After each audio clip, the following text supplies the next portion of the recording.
जहाँ तक तालिबान को रिकॉग्नाइज़ करने की बात है, तो मेरा मानना ये है कि दुनिया इस वक्त वेट एंड वॉच की स्थिति में है। उन्होंने कुछ कंडीशंस डाली हैं, जैसा हमने देखा कि यूएन सिक्योरिटी काउंसिल की मीटिंग में ह्यूमन राइट्स होने चाहिए, वेमेंस राइट्स होने चाहिए, माइनॉरिटी के राइट्स होने चाहिए, टेररिज्म की खिलाफत होनी चाहिए पूरी तरह से, और जो ग्रुप्स हैं उनके खिलाफ एक्शन होना चाहिए। तो ये सारी चीज़ें जिसको दुनिया ये समझती है कि पिछले 20 सालों में अचीवमेंट्स हुए हैं, उनके ऊपर कुछ तो एक प्रोग्रेस ग्राउंड लेवल पे होनी चाहिए। तालिबान ज़रूर ये बात कह रहा है कि वो सबको राइट्स देगा, चाहे वो शरिया के अंदर हों, औरतों के लिए ख़ास तौर से। उसने वापस बुलाया है लोगों को, औरतों को भी, कि आके गवर्नमेंट में और उसमें काम करें।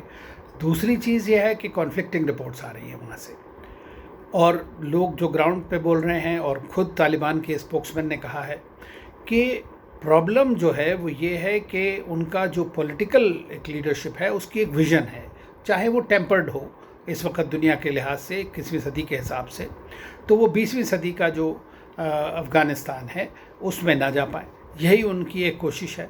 लेकिन शरिया बड़ा इम्पॉर्टेंट है, और वो एक इस्लामिक एमिरेट है, और वो उसको फॉलो करेंगे, तो उसमें दुनिया को किसी तरह की कोई आशंका नहीं रखनी चाहिए। अब किस हद तक कितना अलाउ होगा, क्या होगा, ये देखने की बात है, और इसी के ऊपर काफ़ी सारी चीज़ें डिपेंडेंट हैं। दूसरी ये है कि जो दोहा एग्रीमेंट हुआ था अमेरिका और तालिबान के बीच में, उसमें जो तालिबान के साथ उनकी कंडीशंस हैं, उनको तालिबान को भी पूरा करना चाहिए। जैसे अब लोगों को जो जाना चाहते हैं उनको जाने दें, और अगर उसमें कुछ ऐसी वायलेंस होती है या कुछ और प्रॉब्लम होती है तो ये उनके नेगेटिव जाएगा, उनके खिलाफत होगा। दूसरी चीज़ ये है कि अब वो अगर नेशन डेवलपमेंट की बात करते हैं और वो चाहते हैं कि इस तरह से हो, तो ऐसे में उन्होंने ये रिकॉग्नाइज़ किया है कि इन पिछले 20 सालों में कोई अगर देश नेशन बिल्डिंग के लिए रियली खड़ा हुआ है तो वो है भारत।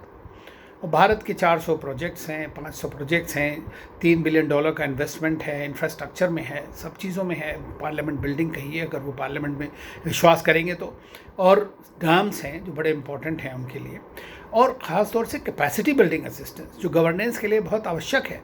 तो वो इस बात को मानते हैं, और ये सारे के सारे 34 प्रोविंसेस में फैले हुए थे, जहाँ पे तालिबान भी प्रेजेंट था, और वो देख रहा है कि भारत ने कितनी मदद करी है उसके पूरे टाइम पे।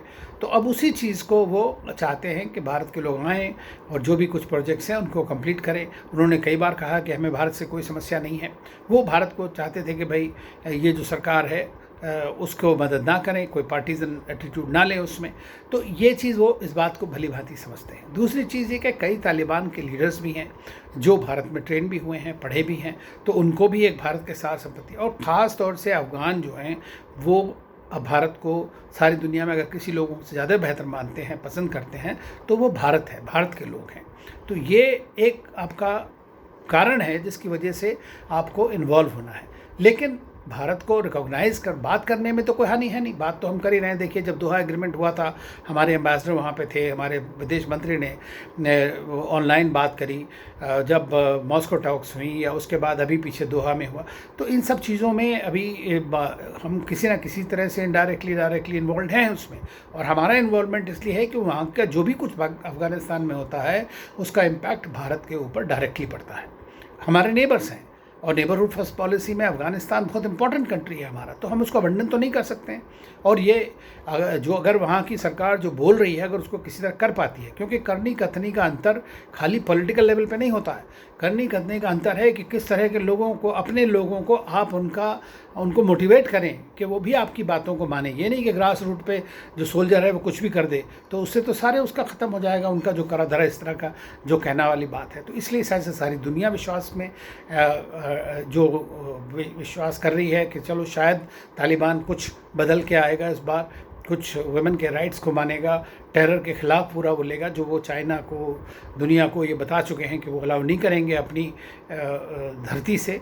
तो मेरा मानना ये कि अगर जब वो सब होगा, और जैसा यूएन सिक्योरिटी काउंसिल के स्टेटमेंट्स हैं, वो पीछे बात हुई है, कल G7 की बात हुई है, तो अब उनकी जो एक काउंसिल बनी है, अभी आपने देखा 12 मेंबर काउंसिल जो गवर्न करेगी, उसके अंदर 7 लोग उन्होंने अभी तक कर पाए हैं। और अभी उनके पंजशीर में जो झगड़ा चल रहा है, तो हो सकता है 1-2 आदमी वहाँ से भी आएँ, जैसा भी हो, डिस्कशन भी चल रहे हैं साथ साथ। तो अब अगर उनकी जो ये जिस चीज़ को इंक्लूसिव गवर्नमेंट दुनिया मान रही है कि भाई हाँ इंक्लूसिव गवर्नमेंट होनी चाहिए, मतलब जैसे अब इसमें हामिद करज़ाई हैं, अब्दुल्ला हैं और दूसरे लोग हैं, तो अगर ये इस तरह की बात आती है तो एक कंडीशन जो इंटरनेशनल गवर्नमेंट की है वो मानी जा रही है उसमें।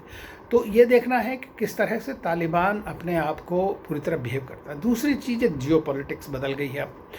अब अमेरिका ने एग्रीमेंट किया, अब आप माने या ना माने वो लेजिटिमाइज एक तरह से हो जाता है, और उसी के कारण जो है अफ़गान गवर्नमेंट का जो थोड़ा बहुत मोराल था वो भी गिर गया, और इसीलिए अशरफ गनी भी भाग गए वहाँ से। दूसरी चीज़ रही अब जो चाइना है वो बिल्कुल पूरी तरह इन्वॉल्व है, वो इस बात के बिल्कुल ख़िलाफ़ है कि तालिबान के ऊपर किसी तरह की फाइनेंशियल सैंक्शंस लगे। तो इकोनॉमिक सैंक्शंस बायलैटरल लगा सकते हैं, कुछ यूरोपियन कंट्रीज़ करना चाहें तो, लेकिन चाइना, रशिया शायद उसमें बिल्कुल मदद नहीं करेंगे। रशिया भी बड़ा इन्वॉल्व है, वो भी तालिबान के साथ 7-8 साल से बातचीत कर रहे हैं, उनकी एम्बेसीज़ वहाँ पर हैं, उन्होंने उनके बारे में ठीक ठाक स्टेटमेंट्स भी दिए हैं। हालांकि अब सारे लोग जो हैं इस बात से उनको डर है कि यहाँ पर अगर और ज़्यादा प्रॉब्लम हुई तो टेररिज्म बहुत ज़्यादा बढ़ जाएगा। तो कुछ लोगों का मानना ये है कि अगर तालिबान को हेल्प करें, सपोर्ट करें, तो शायद तालिबान जो बाकी जैसे ISIS है, अलकायदा है या उस तरह के ग्रुप्स हैं, उनको कंट्रोल कर पाएगा। तो पाकिस्तान भी इसमें इंटरेस्ट है, क्योंकि पाकिस्तान के भी तालिबान पाकिस्तान जो है वो काफ़ी स्ट्रॉन्ग हो गया है, काफ़ी लोग छुट गए हैं, और वो उनके लिए बड़े बहुत तंगी करने वाले हैं आगे, ये वो सोचने की बात है। और एक चीज़ को हमें कभी मेरे ख़्याल से ये भी सोचना चाहिए कि एक बार अगर तालिबान स्ट्रॉन्ग हो जाता वाकई में, जो तालिबान के